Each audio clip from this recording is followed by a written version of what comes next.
Okay, so kwentuhan lang muna tayo ngayon guys. Una sa lahat, maraming salamat dun sa mga nanood ng video ko tungkol sa pag-share ko ng lagay ng tenga ko sa ginagamit kong hearing aid, ganyan. So una sa lahat, update lang, dalawa na yung hearing aid ko.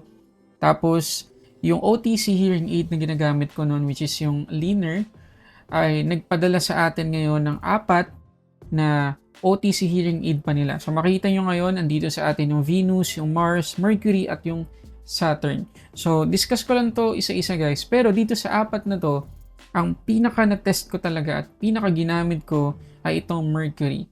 Ang reason, kagaya na makikita nyo dito sa picture ng box niya, parang ano talaga siya, yung legit na hearing aid. So ito talaga yung naging backup ko mula nang dumating sa akin tong mga to. Okay, pero natest ko siya, natest ko yung bawat isa at i-share ko sa inyo yung naging experience ko sa bawat isa sa mga to. Okay, so pakita ko muna sa inyo guys yung kanilang website para makita natin yung specs ng bawat isa sa mga OTC hearing aids ng Leaner. Okay, so dito sa kanilang website, and makikita nyo dito sa gilid ko. So, unahin natin yung itong Nova, yung pinakita ko doon sa previous video ko.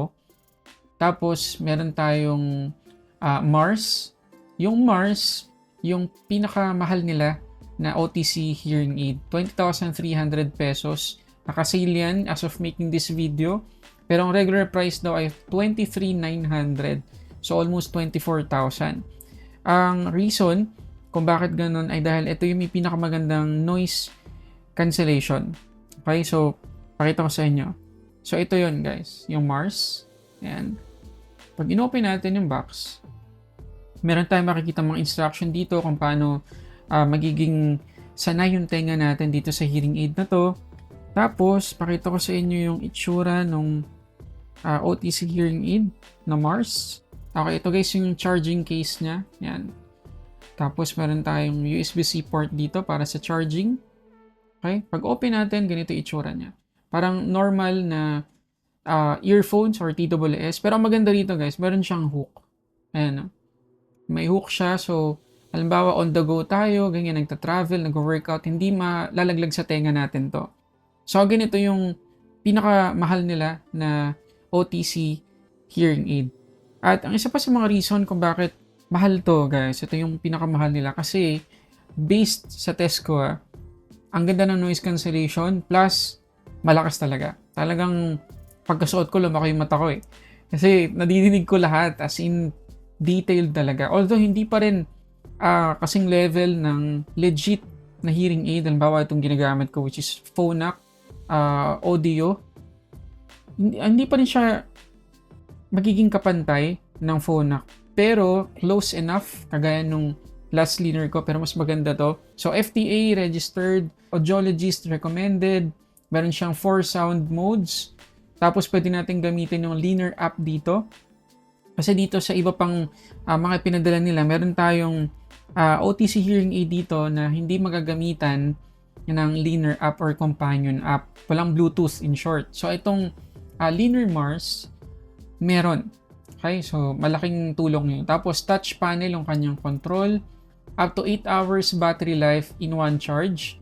Pwede tayong mamili kung Mars Cosmic Blue or Mars Stellar White. Stellar White guys, mas maganda. Para sa akin lang naman. Ayan, meron siyang audio precision, 18 channel. May harmony here para sa pag-enhance ng sound. So, meron din siyang IPX5 water and sweat proof. Magandang ano yun. Malaking bagay yun actually para magtagal yung ating hearing aid. Meron tayong 9 hours of battery life dito. Medyo confusing pero siguro 8 to 9 hours yung kanyang battery life in one charge. Tapos pwede nating ma-charge 4 times sa charging case itong Mars. Okay, so yan yung una. Sunod natin, punta tayo dito sa kanilang website, yung Leaner Venus. Okay, yung Leaner Venus naman, ayan, ay 10,200 pesos. Yan. So ito yun guys. Yan, Leaner Venus. Okay? So pag open natin, ganun pa rin makikita natin, merong manual dito. Tingnan natin itsura ng mismong OTC hearing aid. Sa lahat guys, no, sa lahat ng pinadala nila, ito yung may pinakamaliit na charging case. Tingnan nyo naman. Ayan. Tapos ano pa rin siya, USB-C port pa rin. Ang liit, sobrang cute. Tapos sa lahat ng hearing aid na pinadala nila, ito yung may pinakamaliit na footprint sa tenga natin. So, tanggalin ko muna yung phone knock ko. Yan. Pakita ko sa inyo yung Mars. Ganito yung itsura niya. Yan. Medyo halata siya.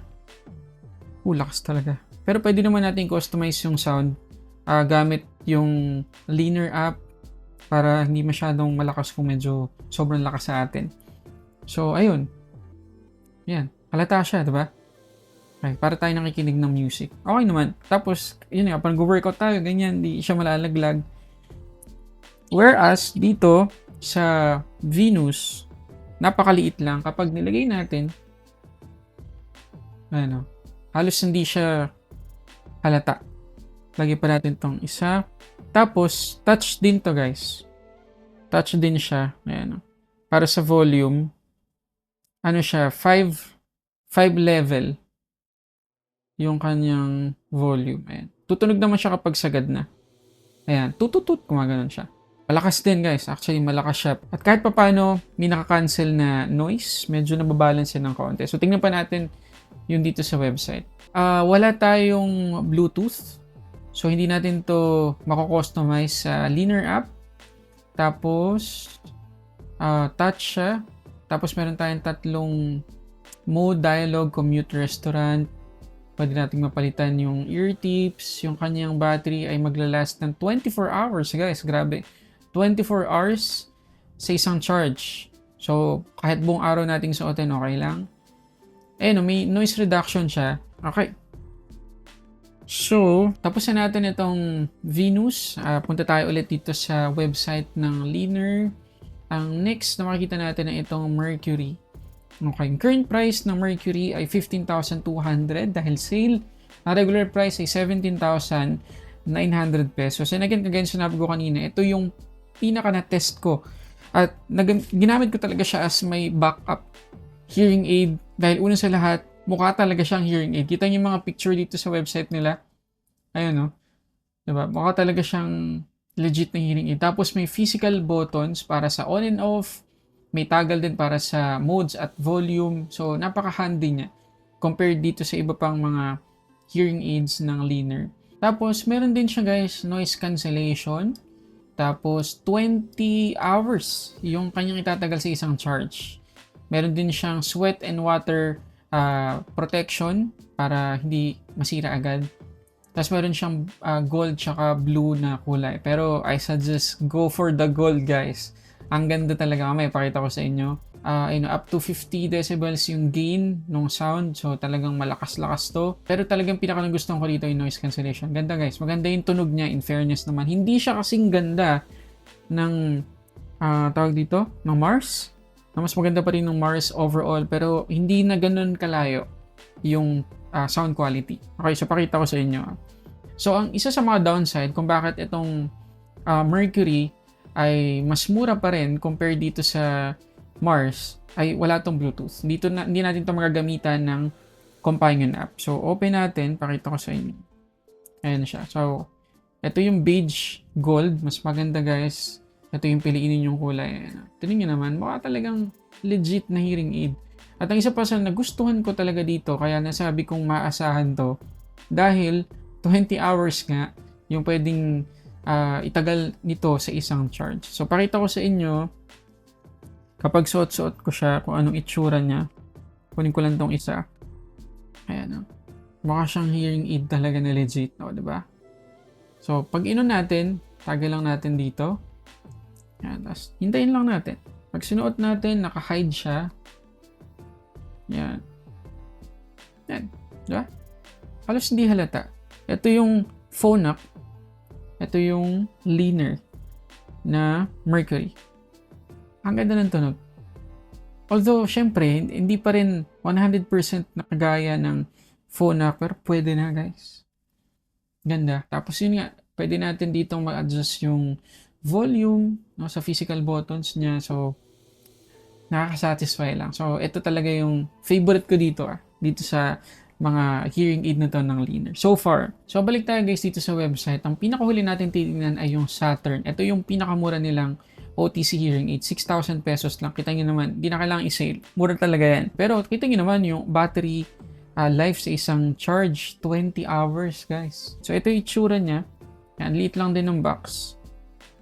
So, guys, madaming accessories. Actually, lahat naman to, lahat ng Linear hearing aids, madami namang accessories sa loob. Pati mga cleaning kit, meron din sila kasama sa box. Okay? So, ito siya. Binalik ko lang dito para makita nyo lang yung unboxing experience. And beige. Yung pinadala nila sa akin. Ayan, mas malaki lang to ng kaunti compared sa Venus. Okay? Ayan, ito yung itsura niya. Yung cute, diba? Okay, so yun na lahat guys sa mga gusto kong i-share sa inyo ngayon. So, anong marirecommend ko? Siyempre, Mercury. Napakaganda nito. At yun nga, paulit-ulit ako pero mukha talaga siyang legit na hearing aid. And again, punta kayo guys sa website ng Linear. Madami pa kayong makikita dito. Marami pa kayong mababasa ng mga details tungkol sa mga hearing aids nila. So, ayun. Maraming salamat guys sa pakikinig. At pakishare tong video na to dun sa mga relatives nyo or friends na humahanap ng OTC hearing aid na maganda yung quality. So, yun muna guys. Maraming salamat sa panonood para sa sabot-saring unboxing reviews.